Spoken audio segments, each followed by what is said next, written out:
Good morning, students. Children, in our chapter Chemical Changes in Reactions, today we are going to see the energy changes during a reaction. Now, you have heard about various substances in chemistry. Every substance which we study about has some amount of chemical energy stored in it. This stored energy is actually known as their chemical energy. So, this term is chemical energy. The energy is stored within a substance is known as chemical energy. Now, you must have heard about the various reactions, and you know this that during a reaction, the bonds between the atoms of the reactants break up and the new bonds are formed to give the products. Breaking up of the bonds between the atoms of reactants takes place by absorption of energy, and formation of new bond to give the products is with the release of energy. Now this absorbed energy and released energy, there is difference in them. So as a whole, in the net reaction, there is either surplus of energy or deficiency of energy. So according to that, reactions can be divided into different types. If this energy is in the form of heat energy, then we can divide the reactions into two types, that is exothermic and endothermic reactions. So first we will discuss about exothermic reactions. Exothermic reactions are those reactions in which heat energy is released. So we will study about some reactions of this type, like C plus O2 to give CO2 is an exothermic reaction. Similarly, burning of methane with oxygen to give carbon dioxide and water vapor is also an exothermic reaction. This methane is a hydrocarbon which is present in natural gas, and when it burns it produces large amount of heat energy, so it is a very good fuel. Next is burning of calcium oxide. Calcium oxide reacts with water to give calcium hydroxide and heat energy is released.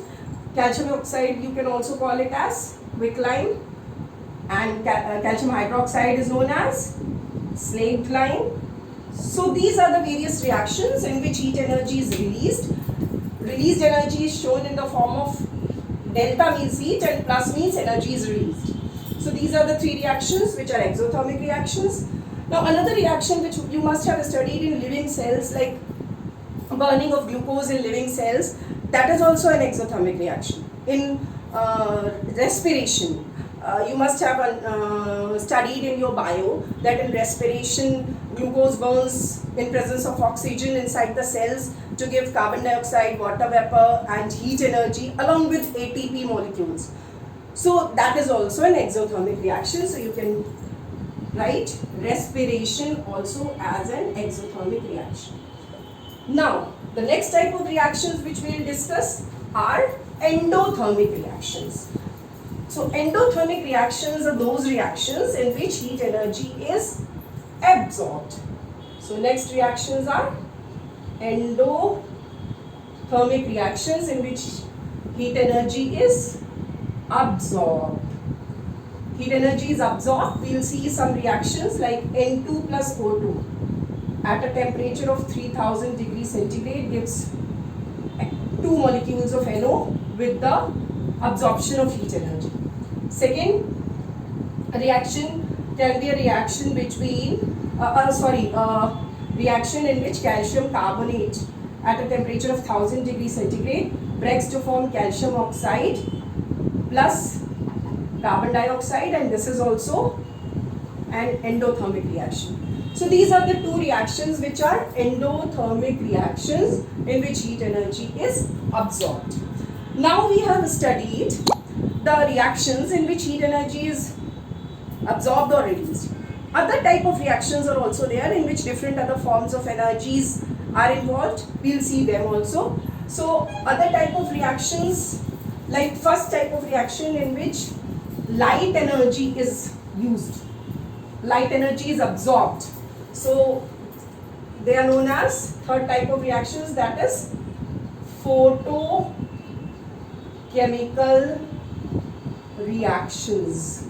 Photochemical reactions are those reactions in which light energy is used. Light energy is involved. For example, photosynthesis you have studied in bio. Photo means light. Synthesis means to make.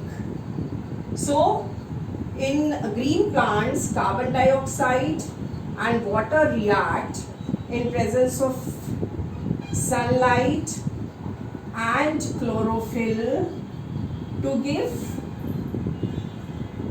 glucose C6H12O6 plus oxygen plus water.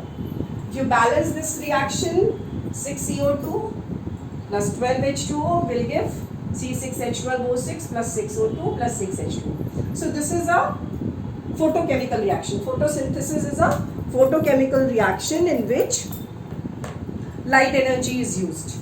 Chlorophyll is the pigment which traps the light energy and this reaction takes place. Another reaction which is a photochemical reaction is breaking up of silver nitrate salt, AgNO3. AgNO3, when it is exposed to sunlight, it breaks to give 2Ag plus 2NO2 plus O2. So this is also a photochemical reaction. So these are the reactions which took place due to sunlight. Now another type of reactions we will see in which electrical energy is involved. So electrical energy means you pass the electric current through the compound and the compound undergoes reaction.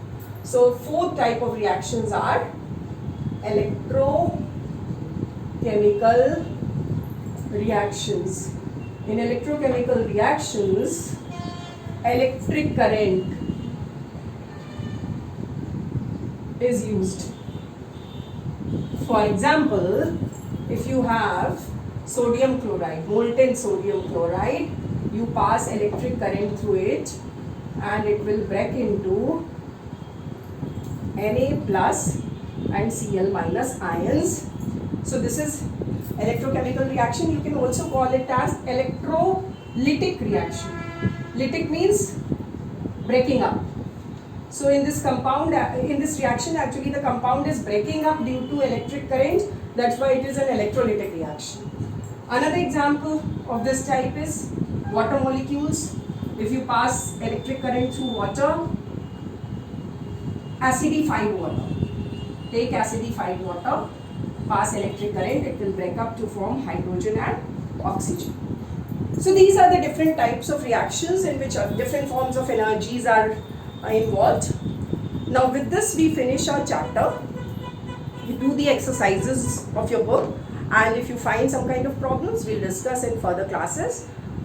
That is all for today. Thank you, children.